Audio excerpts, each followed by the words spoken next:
My name is Eli Hunter. I'm 36 years old and live in Black Rock, a small town in central Virginia with a permanent population of fewer than 7,000. There are no bustling commercial districts or trendy, Instagram-worthy neighborhoods here. Instead, sprawling oak forests envelop low-slung, detached wooden cottages. Along the roadsides, you'll always find scattered sites, rusted farm trucks, free-roaming squirrels, and a cast of ordinary Americans who abide by bizarre rules and engage in behavior so outlandish it defies common sense. I used to think the wacky American news stories circulating online were just media exaggerations or fabrications, until I settled down here for 3 years. From sorting trash on spring mornings to settling neighborhood disputes at midnight in the dead of winter, from mundane chores like grocery checkouts, post office errands, doctor visits, and filing taxes to the everyday necessities of walking the dog, fixing the car, working remotely, and socializing with neighbors, one absurd, outrageous, baffling, and wryly amusing incident after another came my way. Only then did I truly understand, the most outlandish thing about America isn't the extreme crime seen in movies or TV shows, but the countless. Amidst the ordinary people, law-abiding folks earning average wages, with no history of mental illness and a standard education, there lurk bizarre obsessions, absurd logic, and surreal behaviors hidden within the mundane fabric of daily life. I intend to recount the truly outlandish events of a full 12-month period using a tone that is plain, authentic, and true to real-life speech. There is no dramatic embellishment or fabrication. Every detail, conversation, rule, and unexpected incident is presented exactly as it happened. The narrative is paced for a steady, 1-hour voiceover, calm and measured, with a gradual emotional build and natural pauses that allow for background music. The story begins on the morning of January 2nd of this year, the first workday following the New Year holiday. At 5:30 a.m., a thick, clinging winter fog blanketed Virginia, accompanied by a biting, damp chill that seemed to seal off the entire oak forest. I was renting an older, detached wooden house built in 1987. The rent was $1,420 a month, excluding utilities and trash removal, a type of housing that, in a small American town, offers exceptional value. The only downside was the abysmal soundproofing. The wooden walls were so thin that you could clearly hear the neighbor next door opening and closing their fridge or sneezing in the middle of the night.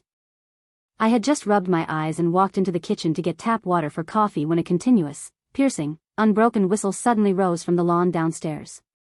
It wasn't the casual whistling of an ordinary person, it was a rhythmic, pitch-perfect military reveille, 1 note per second, repeating in a loop. Its penetrating power was so intense it made the wooden window frames tremble. I glanced at my phone, 5:36 a.m. It was the first workday after the New Year holidays, and most of the town was still fast asleep. Even the earliest opening chain coffee shop didn't start business until 6:30. Throwing on a thick fleece jacket, I pushed open the front door, and the cold wind instantly rushed down my collar. Looking up, I saw Ralph, a 65-year-old retired postal worker living diagonally across the street at No. 79, standing ramrod straight in the center of his lawn. He was clad in a faded, washed-out World War II-era Army camouflage uniform, heavy military boots, and a worn-out military cap, with his hands clasped behind his back. Chest out and stomach in, blowing the wake-up whistle continuously with an expressionless face. On the lawn, 3 pure white painted wooden poles were arranged neatly in the formation used for military flag-raising ceremonies. I had known since my first year living here that Ralph was the town's most notorious stickler for routine, a lifelong sorter at the local post office. His schedule was precise to the second. Meals, walks, taking out the trash, and mowing the lawn were all timed rigidly, with a margin of error of no more than 20 seconds. Yet, in previous years, he had only ever performed his exercises promptly at 6 in the morning. He had never blown a whistle that disturbed the peace as early as 5:30. I wrapped my coat tighter around myself and crossed the frost-covered sidewalk, stepping forward to greet him softly. Anxious not to disturb the neighbors or escalate the conflict, I deliberately slowed my speech. Mr. Ralph, it's not even 5:40 yet, and it's freezing. If you blow that whistle so loudly, you'll wake up the 20-plus households on this block. Could you please hold off for a bit? Ralph turned his head slowly, his gaze was rigid and stiff, devoid of any neighborly warmth. He raised his hand to his brow in a standard military salute, executed with flawless precision, and then, he replied to me, enunciating every syllable with the utmost gravity, stressing each word as if reading an official decree. Eli, I am not disturbing the peace.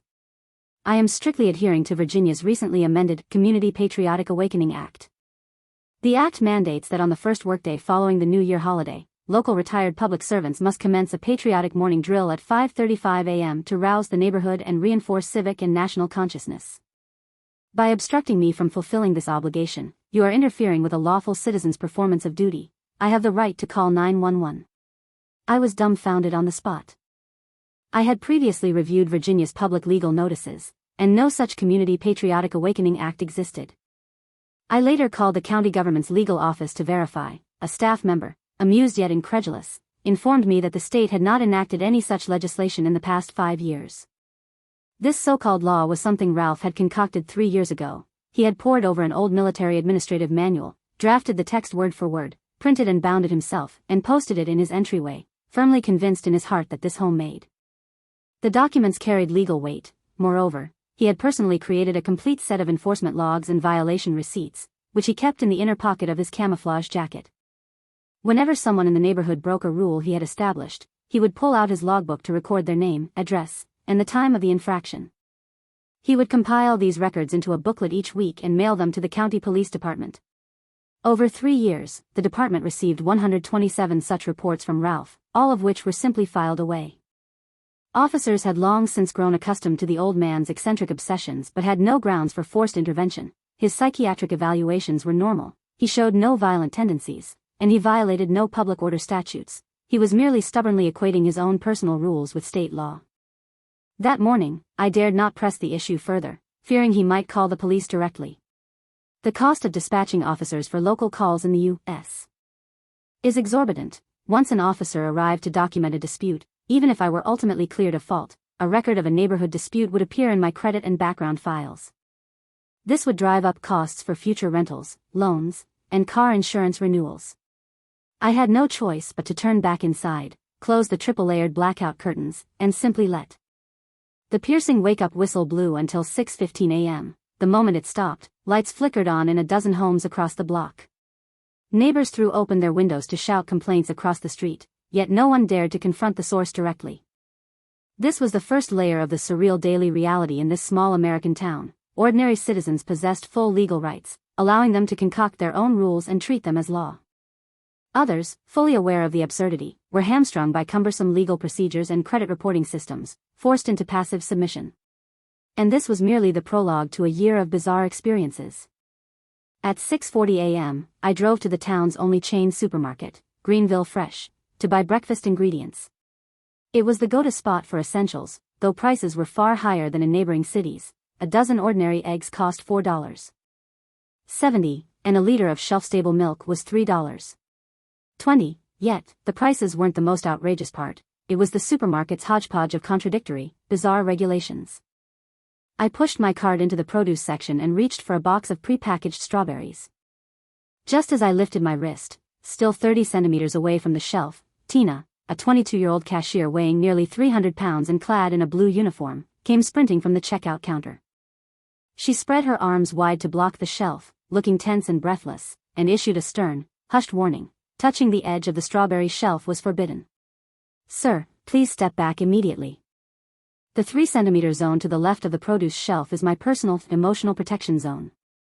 An addendum to the employee handbook states that customers cannot step into the employee emotional buffer zone. Crossing that line causes me emotional depletion, requiring you to pay $75 in emotional compensation and sign a formal apology."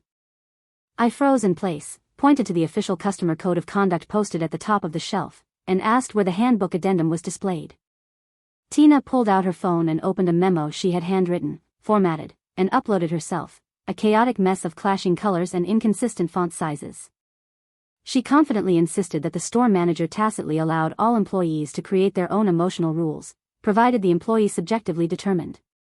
Causing emotional stress, situations where customers are compelled to unconditionally agree to compensation.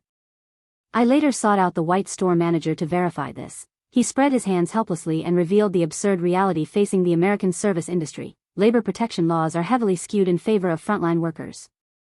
If an employee claims that work causes mental anxiety or emotional strain, the employer cannot reject the claim or question the validity of the employee's feelings. Doing so risks a lawsuit from the Labor Department and a payout of tens of thousands of dollars.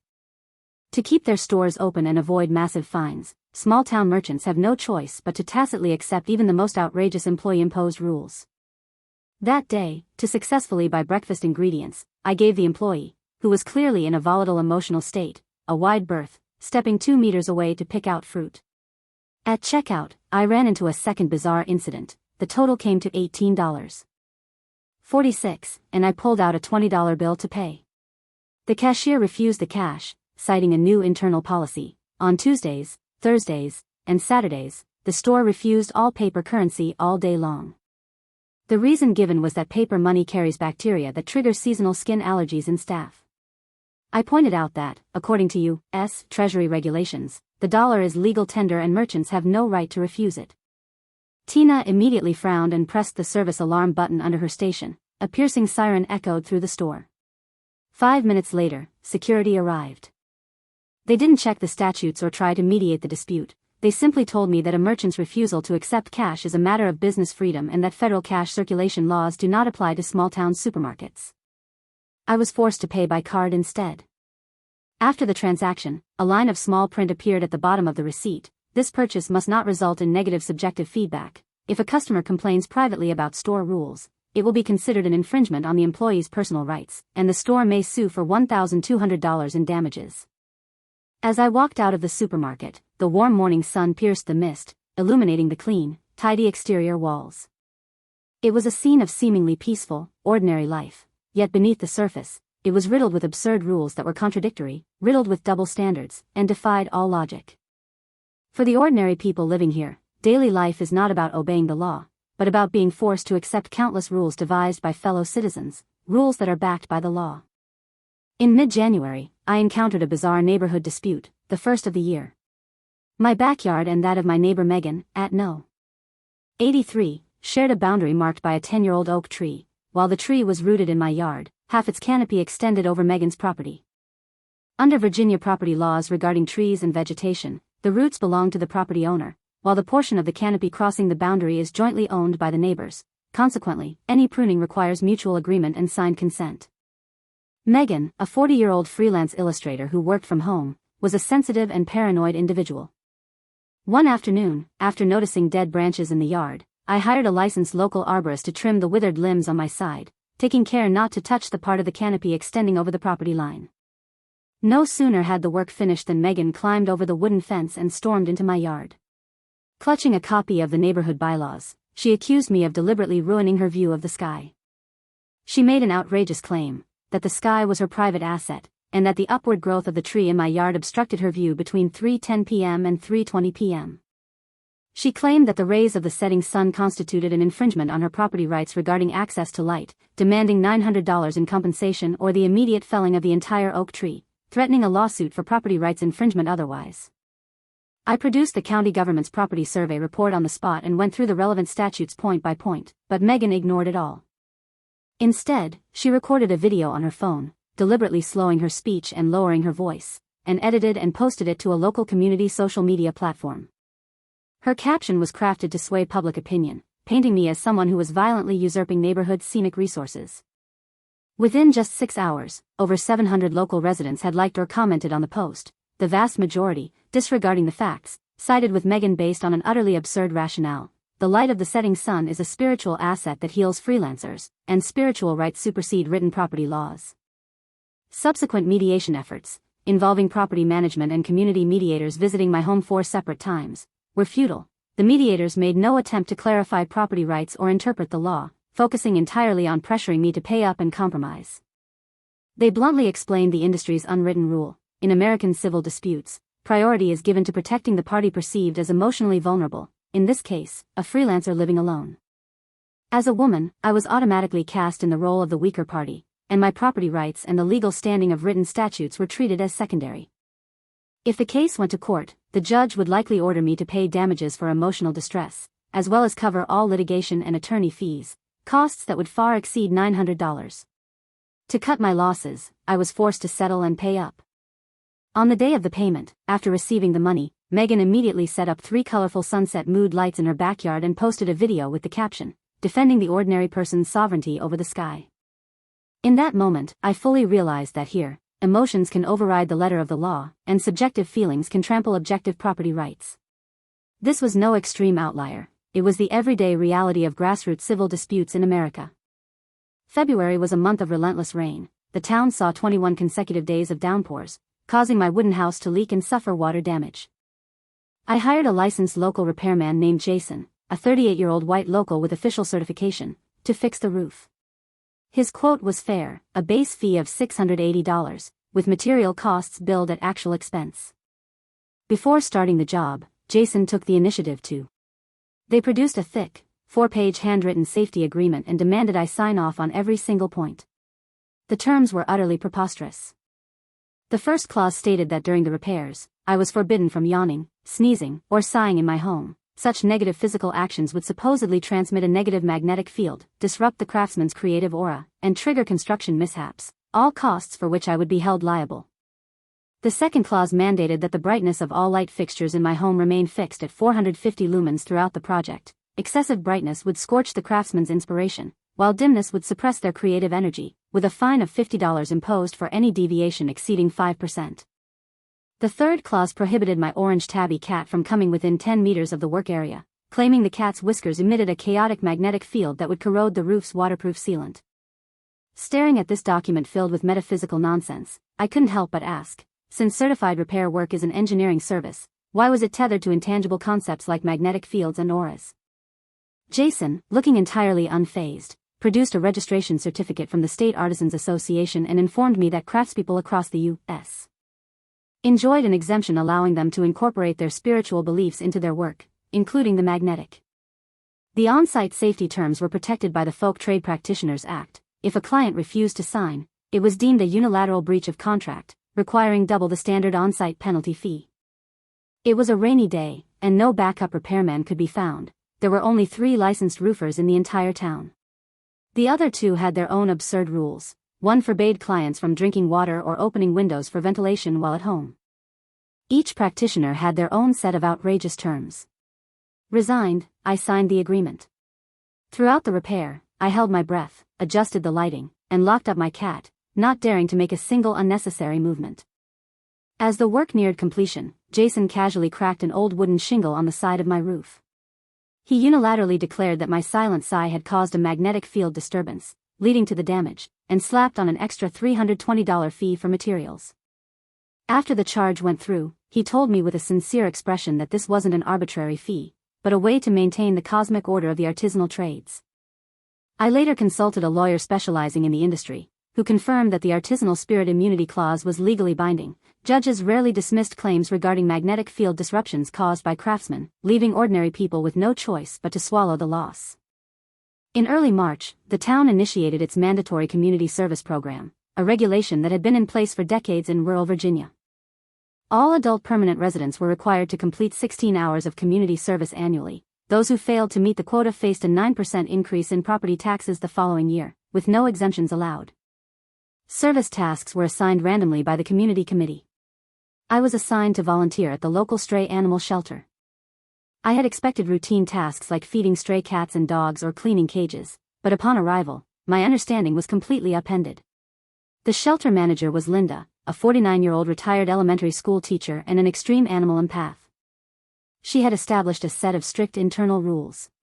Rule number 1, stray raccoons had priority feeding rights, ranking above stray cats and dogs, because raccoons were native wildlife, whereas cats and dogs were introduced, domesticated species. Rule number 2, when feeding meat, one had to strictly distinguish based on the animal's emotional state at the time of slaughter. Only peaceful meat, from animals soothed by soft music and free from stress reactions before slaughter, could be used.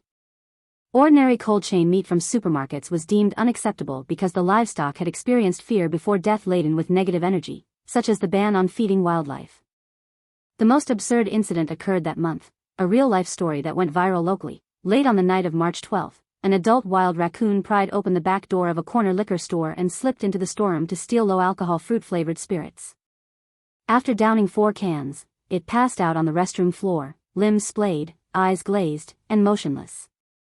When a clerk discovered it during a pre-dawn round, they immediately called 911, not to report a burglary or property damage, but to request that officers come to soothe the raccoon and prevent it from suffering alcohol-induced psychological trauma.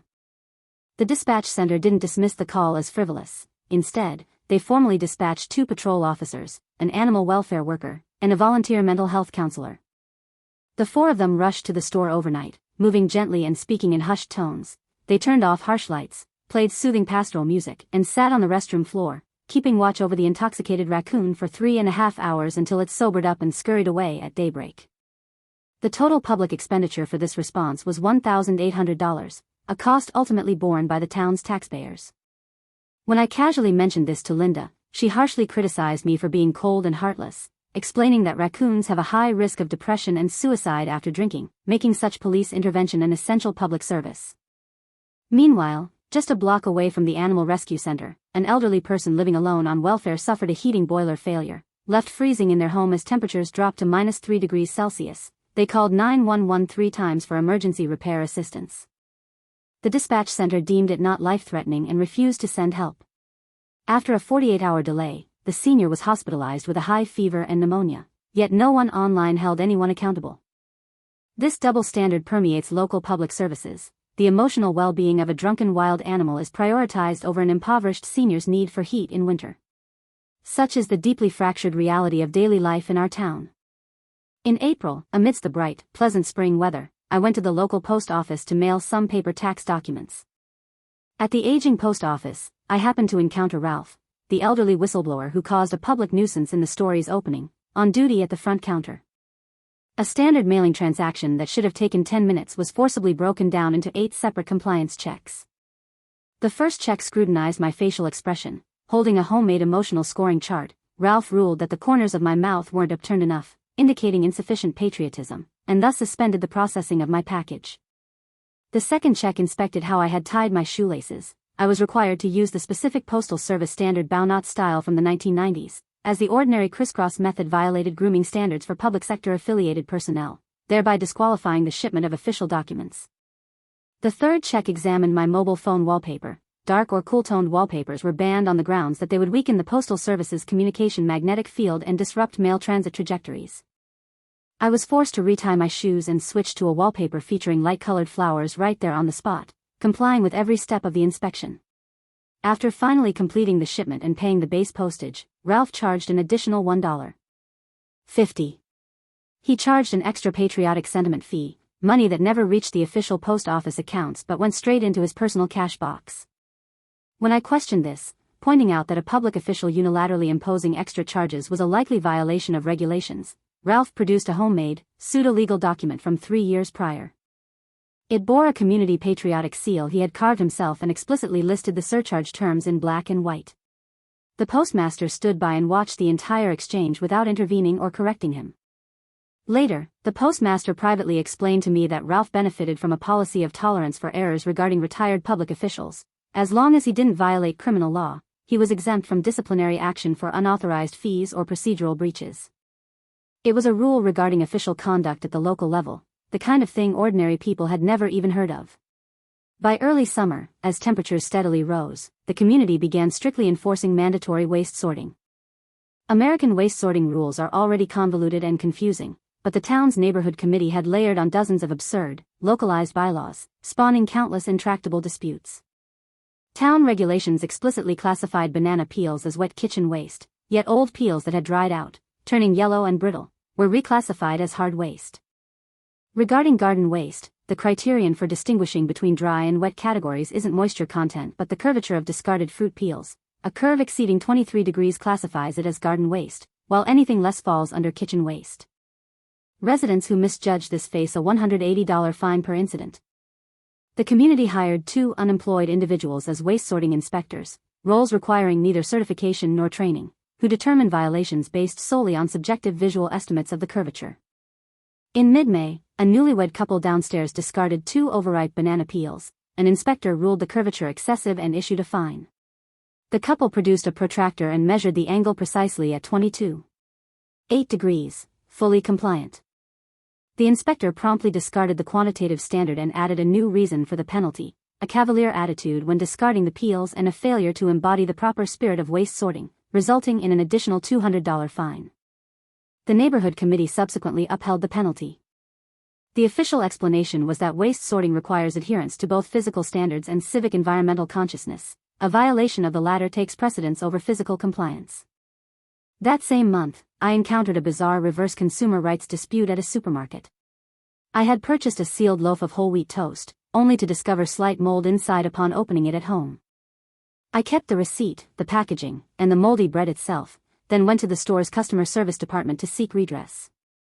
The manager refused a refund or compensation, citing an absurd reason: the mold growth was part of the grain's autonomous life cycle evolution, an expression of the wheat's inherent natural will. They claimed that if the merchant were to intervene in this natural evolution by issuing a refund, it would violate the principle of ecological equality.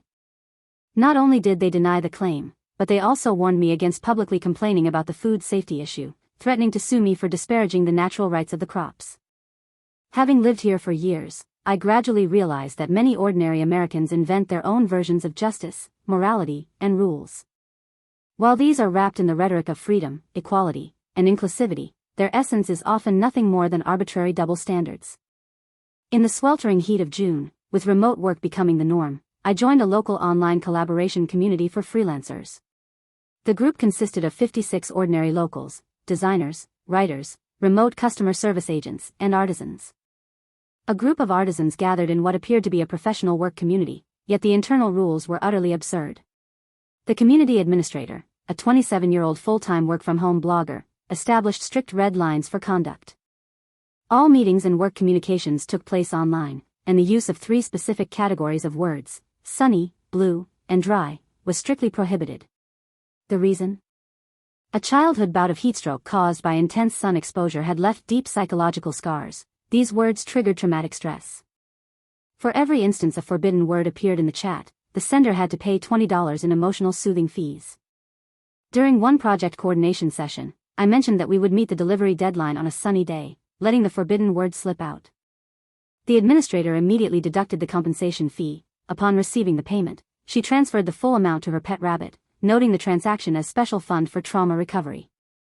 Even more bizarre was the dress code for online meetings. Wearing vertical stripes while attending from home was forbidden because vertical lines supposedly sliced through the emotional atmosphere of the space and harmed the community's mental health.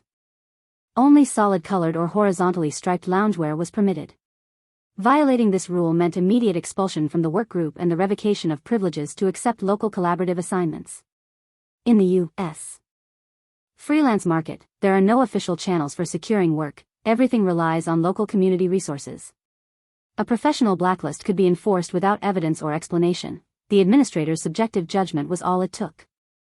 Countless such absurd, petty rules tightly bound the daily livelihoods of ordinary people. Then came the July 4th holiday. While the nation took a break, our small town witnessed the year's most surreal neighborhood social event. Robert, a 51-year-old amateur stage actor living at number 112, spent Independence Day draped in a homemade, full-body plush brown bear costume. He lay sprawled across the hood of his car, blocking the main street of the neighborhood and halting all vehicle traffic for 2 hours. When traffic police arrived to handle the situation, Robert submitted a written statement asserting his rights. He claimed that 3 days earlier, a wild fawn had grazed the paint on his car's hood. Arguing that wild animals were citizens of nature, he maintained that damage to his car's paintwork was tantamount to property damage inflicted upon a natural citizen. Donning the bear suit, he acted as a public interest representative for the wildlife, blocking the road to pressure the municipality and demanding that the county government pay for his car repairs. $1,400. Onlookers were split down the middle. Supporters claimed to be upholding natural justice, while opponents argued the protest was an illegal obstruction of traffic. An impromptu open-air debate ensued, yet neither side addressed the core facts, namely, that a wild fawn lacks legal personhood and any representative acting on its behalf holds no legal standing. The entire debate bypassed statutes and common sense, devolving into a contest of emotional appeal and rhetorical incitement. Ultimately, to avoid a public relations backlash, the municipal government paid the full repair bill using public funds. Robert removed his mask, bowed in gratitude, and garnered tens of thousands of likes online. That moment made me realize that public opinion here cares nothing for right or wrong or legal statutes. It only values niche stances wrapped in glossy packaging. The more outlandish, niche, or bizarre a demand, the more likely it is to win public favor. During the sweltering heat and thunderstorms of August, I suffered a sudden bout of acute gastroenteritis. At 11 p.m., racked with unbearable abdominal pain, I called for an ambulance and experienced firsthand the most surreal medical protocols in the U.S. The dispatcher didn't ask about my symptoms, address, or vital signs first. Instead, I had to complete a 6-part questionnaire verifying my identity and values. They asked, in order, about my preferred pronouns, stance on animal ethics regarding diet, views on climatism, philosophy on caring for houseplants, attitude toward gun control, and perspective on historical narratives in basic education. Every question required a precise answer. If a response fell outside the dispatcher's value threshold, the ambulance dispatch would be delayed. Fighting through the pain, I quickly provided compliant answers. The ambulance took 47 minutes to arrive, despite the actual distance being only 6.2 kilometers. Once the paramedics boarded, they prioritized emotional counseling, taking 22 minutes, before finally administering treatment for my gastrointestinal pain. When treatment concluded, the emergency bill was generated on the spot, $2,940 total for the basic dispatch, emotional counseling, and medical care, excluding medication. Later, insurance reimbursement excluded the counseling fee, leaving me with an out-of-pocket cost of $1,100. That same month, a homeless man in town, a chronic alcoholic with no fixed address, fell while drunk and suffered an abrasion. Elbow. Dialing emergency services involves no upfront cost verification and guarantees a rapid dispatch within 10 minutes. The entire package, diagnosis, treatment, medication, and follow-up rehabilitation, is fully covered by public funds with zero out-of-pocket expense. Yet, the allocation of primary healthcare resources ignores the severity of the illness or the urgency of the need. Instead, it hinges on linked identity tags and declarations of stance, trading a compliant political stance for immediate access to public resources. This is the hidden rule governing medical care for ordinary people. As autumn arrived in September, the town initiated its annual property tax reassessment.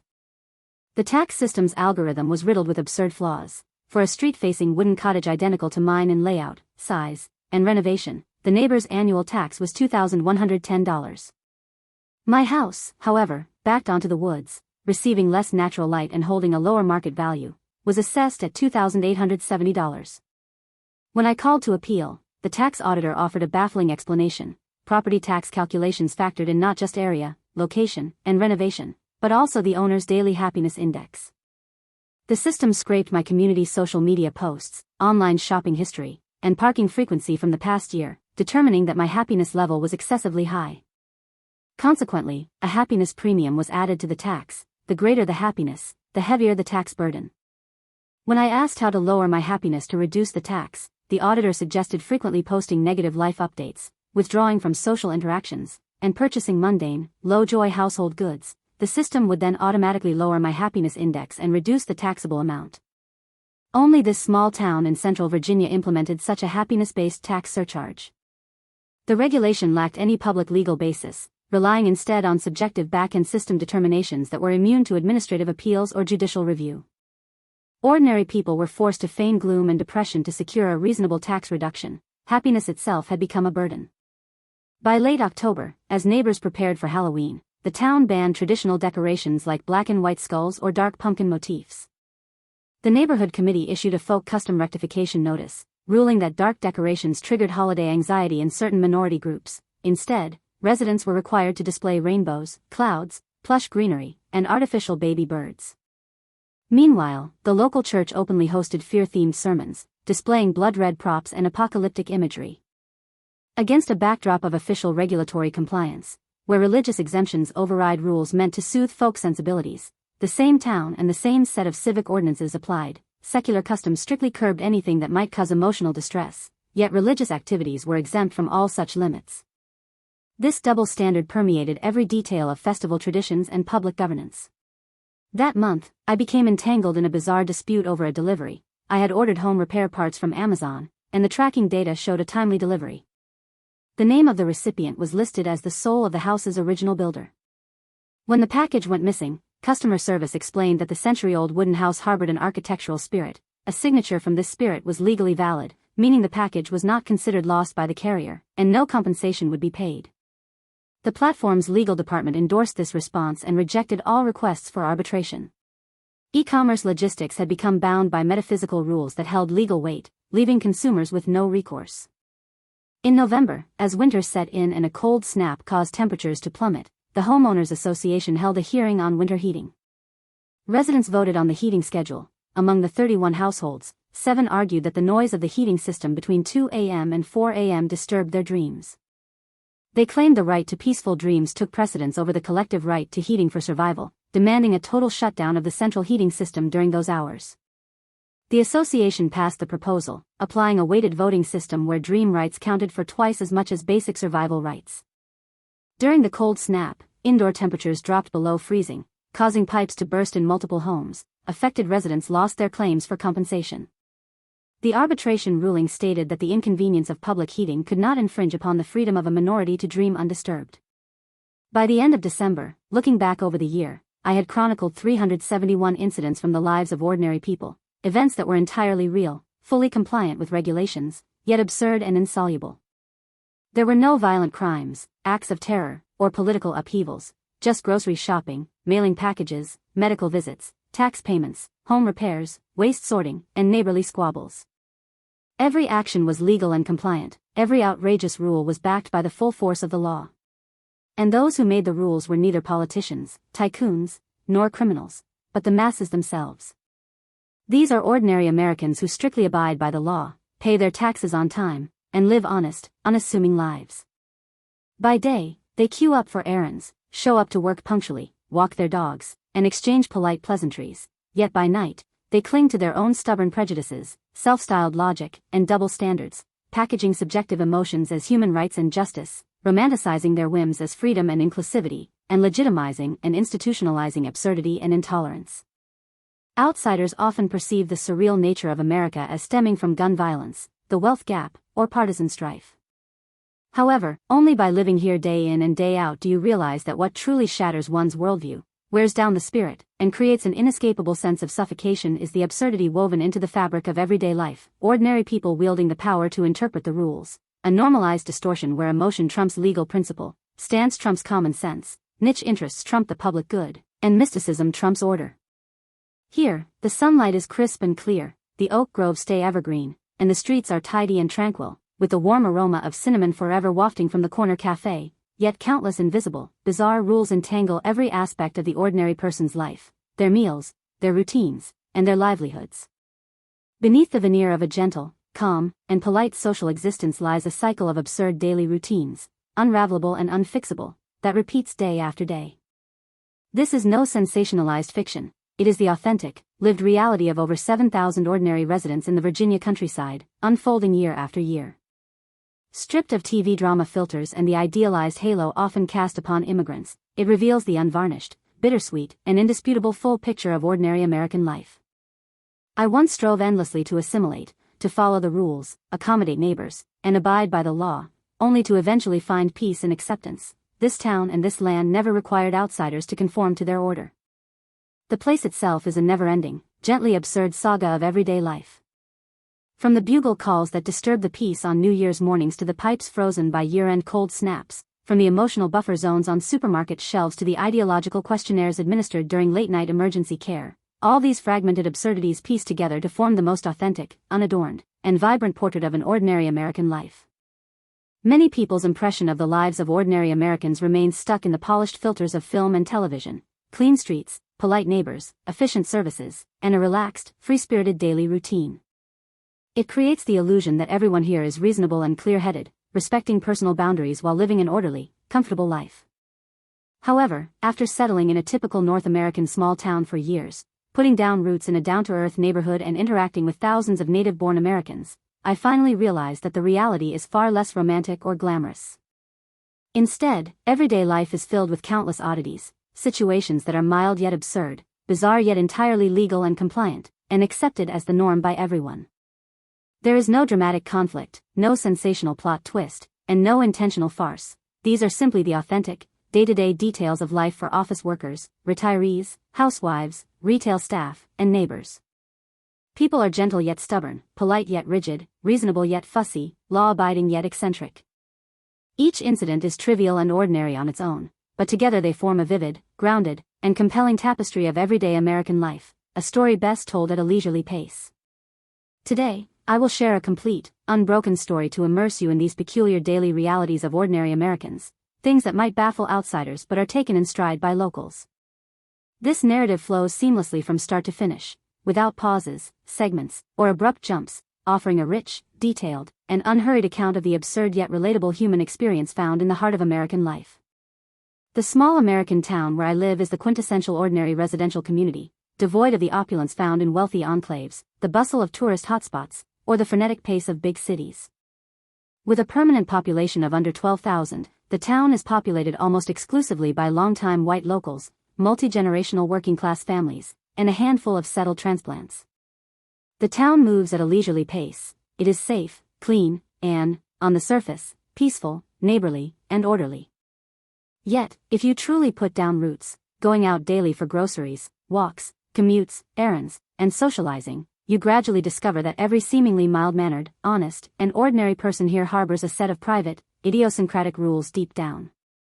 These rules break no laws, disturb no one, and harm no one, yet they are intensely self-centered, stubbornly dogmatic, and rigidly inflexible. These residents are always smiling and courteous, speaking gently and politely, and strictly observing public regulations. However, in the minutiae of their private lives, they display a stubbornness that is both laughable and exasperating, a fastidiousness that defies belief, and a rigidity that leaves one speechless. This is the most consistent, authentic, and peculiar trait shared by ordinary Americans. They are paragons of kindness and rule-following, yet they obsess over trifles and cling fiercely to their fixations, gently persisting in the absurd and politely creating the bizarre. What first shattered my preconceptions was the neighbor's sense of personal boundaries, a sense so granular and dogmatic it bordered on the ridiculous. Within my first month of settling in, I completely abandoned the stereotype that Americans are casual about details and open with their boundaries. Instead, I came to understand their fastidiousness, which was so extreme it bordered on the pathological.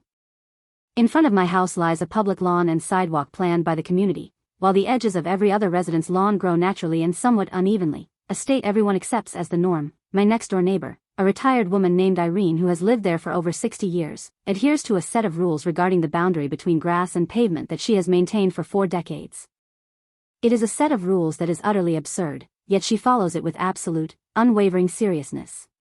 Old Mrs. Irene was a wonderful person. She would often take the initiative to share her homemade cookies and homegrown produce with neighbors.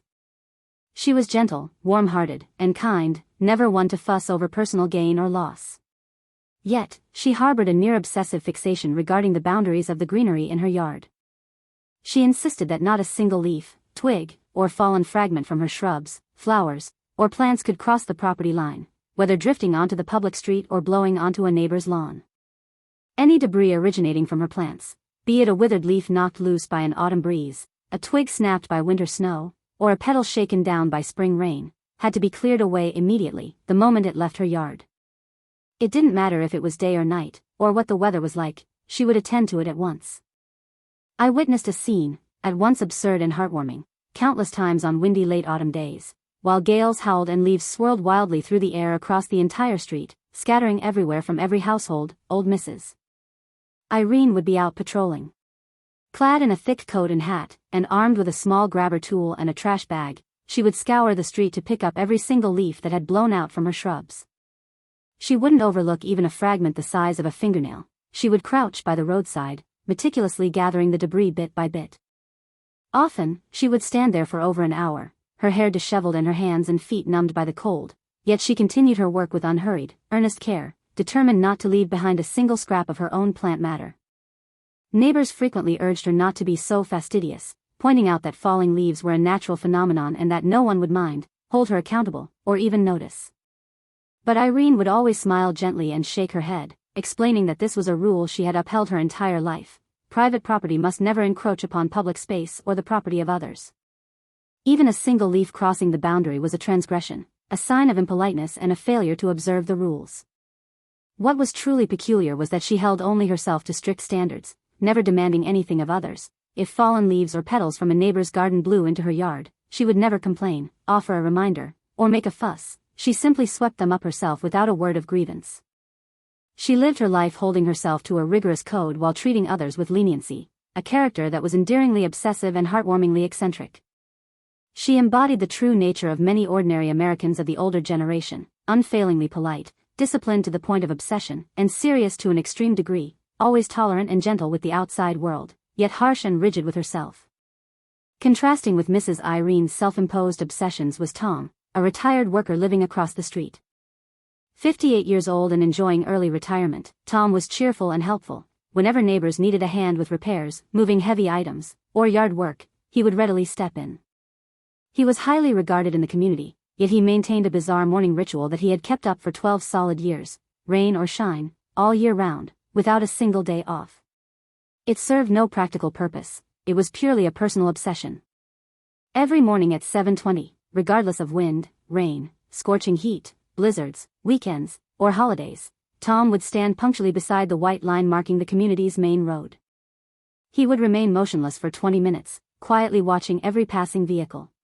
He didn't walk a dog, exercise, chat, or play on his phone. He did absolutely nothing but stand there and watch the cars. At first, new residents assumed he was a volunteer traffic monitor or a neighborhood watch member, silently admiring his civic spirit. It was only later that they learned the truth, which was both amusing and absurd. 12 years ago, one morning while taking out the trash, a speeding car had splashed roadside puddle water all over his trousers, soiling the clean pair he had just put on. That incident, a trifle most people would have forgotten in an instant, was something he remembered for the rest of his life.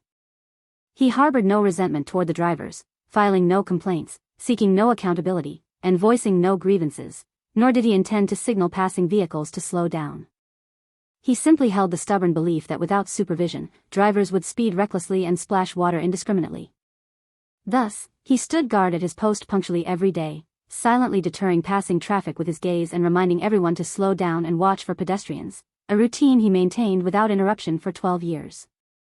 Residents of the entire street had long since grown accustomed to his presence.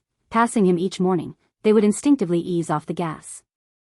No one mocked his eccentricity or dismissed him as absurd. Instead, everyone silently respected this gentle yet bizarre persistence, a harmless obsession earnestly upheld by an ordinary American, revealing a wonderfully quirky tenderness amidst the monotony of daily life.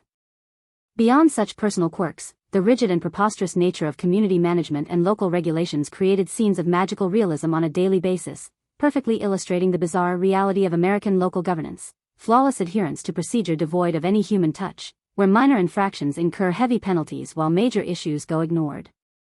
Our community had a written rule stating that weeds on private lawns could not exceed 2 inches in height, and mowing patterns had to be uniform and tidy, seemingly reasonable standards for neighborhood aesthetics that, in practice, were enforced with maddening rigidity.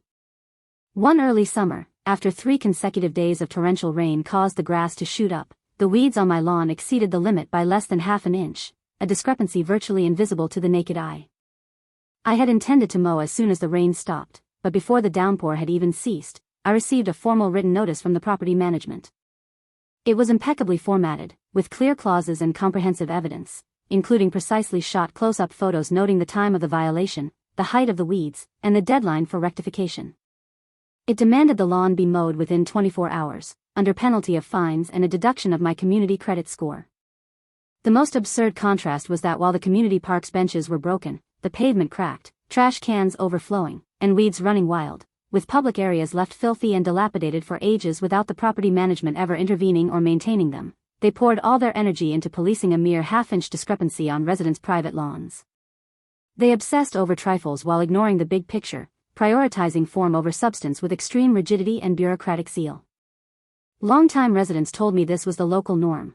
People were ordered to fix their lawns for having a few naturally growing wildflowers, warned for mowing patterns that differed from their neighbors, or told to immediately reseed patches that had turned yellow in the heat.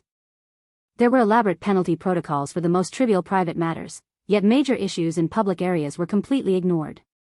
This is the bizarre reality of grassroots American community rules. Regulations are absurdly granular and enforcement is maddeningly rigid, targeting the minutiae of ordinary people's lives while shirking actual responsibility for public services. The town's only fresh food supermarket perfectly encapsulated the authentic, and often absurdly hypocritical, daily shopping habits of ordinary Americans, completely shattering my long-held assumptions about shopping etiquette. We are conditioned to believe that supermarket goods shouldn't be damaged, sampled, or dismantled at will, and that wasting merchandise is uncivilized. Yet in these ordinary community supermarkets, inspecting, sampling, and dismantling fresh produce at will are treated as everyone's inherent right, rights that merchants cannot stop, staff cannot prevent, and bystanders cannot criticize. Every day at the supermarket, I witness countless scenes that are at once bizarre and mundane. Well-dressed middle-aged housewives press, peel, and inspect the flesh of avocados, oranges, and mangoes one by one, casually tossing them back onto the shelf if dissatisfied, leaving damaged produce to spoil. Parents allow their children to grab handfuls of bulk nuts, candies, and grapes to sample, Discarding whatever they don't finish wherever they please, elderly shoppers snap off the outer leaves of vegetables to keep only the tender hearts, leaving piles of discarded leaves in the corners of the shelves. Customers buying bananas peel back the tips of each one to check for ripeness, rendering large batches unsellable and destined for the trash. Every night at closing time, the store clears out several large bins of fresh produce ruined by tampering, sampling, or careless handling, a staggering amount of waste that no one seems to find objectionable. When I asked the store manager why they didn't put a stop to this waste, he explained with resignation that under American consumer rights regulations, shoppers are entitled to thoroughly inspect fresh produce before buying. Any act of selection is considered a legitimate right. If staff were to intervene, they would immediately face complaints of infringing on those rights, along with potential fines and penalties. Over time, supermarkets have simply stopped interfering, and locals have come to enjoy this privilege with a clear conscience. It is a case of extreme consumer protection devolving into extreme resource waste, absurd, yet undeniably real. Even the ordinary staff members have their own peculiar, long-held professional rituals, behaviors that are polite and compliant, yet so rigid they leave one exasperated.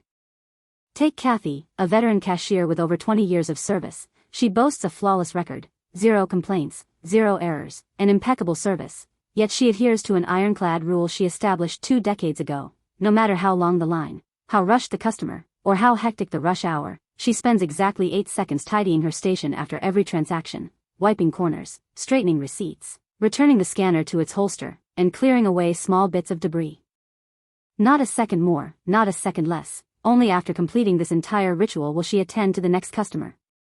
Even during holidays, with a line of a dozen people and customers rushing to catch trains or flights, she would never speed up, skip a step, or bend the rules. She would gently and politely complete her ritualistic routine before moving on to the next task.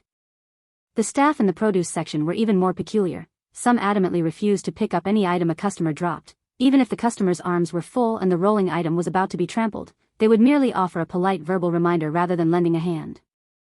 Others would only tidy the shelves on the hour. At any other time, even if a display collapsed and goods were scattered everywhere, they wouldn't touch a thing. Some insisted on organizing merchandise strictly from left to right and top to bottom, never deviating from the sequence, meaning that even if the right side was a chaotic mess, they would never prioritize tidying it first. Every employee worked diligently and politely without making a single error, yet each clung to their own rigid obsessions, turning ordinary service tasks into bizarre, repetitive rituals. The rigid inefficiency and exaggerated politeness characteristic of grassroots American public services were perfectly exemplified by our small-town post office, a place that embodied the reality of perfect attitude, zero efficiency, flawless procedure, and total uselessness. Although official USPS regulations mandate that packages be sorted and ready for pickup within 24 hours of arrival, it was commonplace for parcels to sit unprocessed at our local branch for a week. The staff remained unfailingly polite, using standard scripts and clearly citing regulations, yet they adhered rigidly to internal scheduling rules, never working overtime, never filling in for absent colleagues, and never expediting a delivery. I once had a package containing an essential item. Tracking showed it had arrived at the post office 7 days prior. I visited 6 days in a row to collect it, only to be politely told each time that it hadn't been sorted yet, the system hadn't updated, and I needed to be patient. The staff never brushed me off, lied, or acted rudely. Instead, they would patiently explain the post office's regulations, scheduling procedures, and work protocols point by point. They made it clear that even if a package was overdue or a customer urgently needed the contents, nothing could be done outside the designated sorting times. There were absolutely no exceptions and no room for flexibility. When I filed a complaint through official channels, the review process itself was subject to a queue, 7 business days for the initial review and another 5 for the secondary check. By the time the entire procedure concluded, my package had been delayed for 10 days. Throughout the process, no one apologized, no one took responsibility, and no corrective actions were taken. While every step was legally compliant and the attitude impeccable, the rights of an ordinary person were undeniably compromised. This gentle inefficiency and polite slacking off represent a baffling, intractable norm in American grassroots public services. Daily traffic in the small town vividly illustrates the American tendency toward rigid rule following and an inability to adapt. One frequently encounters surreal standoffs where drivers remain stuck in a stalemate despite the absence of other traffic.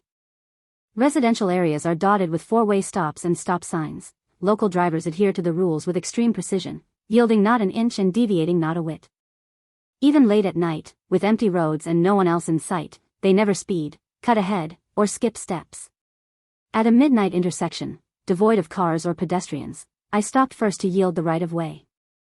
A car approaching from the opposite direction arrived a second later. Under the rules, I could have proceeded, but the other driver remained frozen in place, adamantly refusing to move or cut ahead, insisting I go first. I politely signaled for them to proceed, yet we remained in a silent standoff at the empty intersection for tens of seconds, neither willing to break the rules to go first. It was entirely unnecessary and meaningless, yet everyone willingly adhered to this rigid, unspoken traffic etiquette. Every driver, upon encountering a stop sign, was required to come to a complete halt for exactly 3 seconds, no more, no less, to observe the road before moving again. This ritual was performed with solemnity, even with a line of cars behind. No one rushed through, and the drivers behind never honked to hurry them along or attempted to overtake. This blend of tacit, rigid adherence to rules and orderly stalemates defined the unique, simultaneously gentle and absurd traffic culture of the American small town.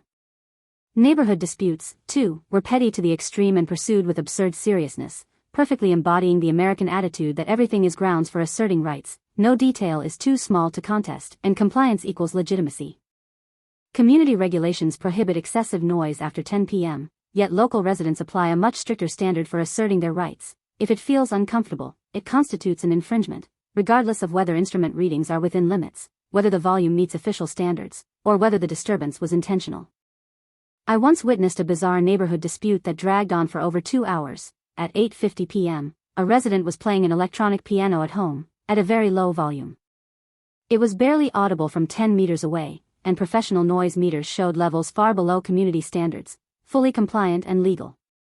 Yet, an elderly neighbor lodged a formal complaint, citing not excessive noise, but rather a monotonous melody that disturbed their peace and quiet and infringed upon their right to private tranquility.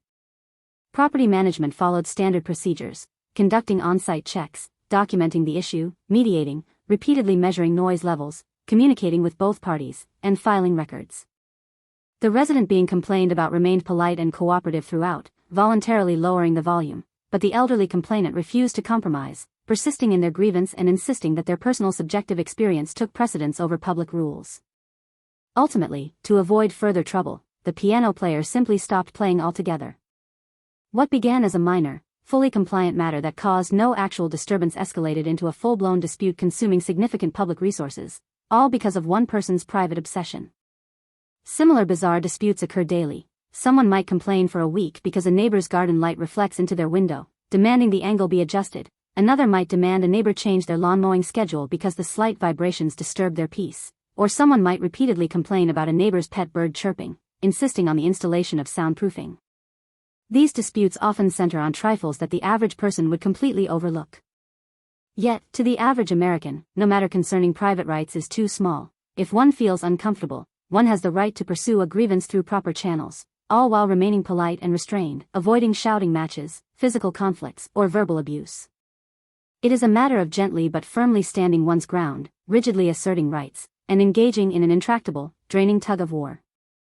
This is the reality of American neighborly relations. Boundaries are sharply defined, the self is magnified, empathy is scarce, and the insistence on one's own standards is absolute.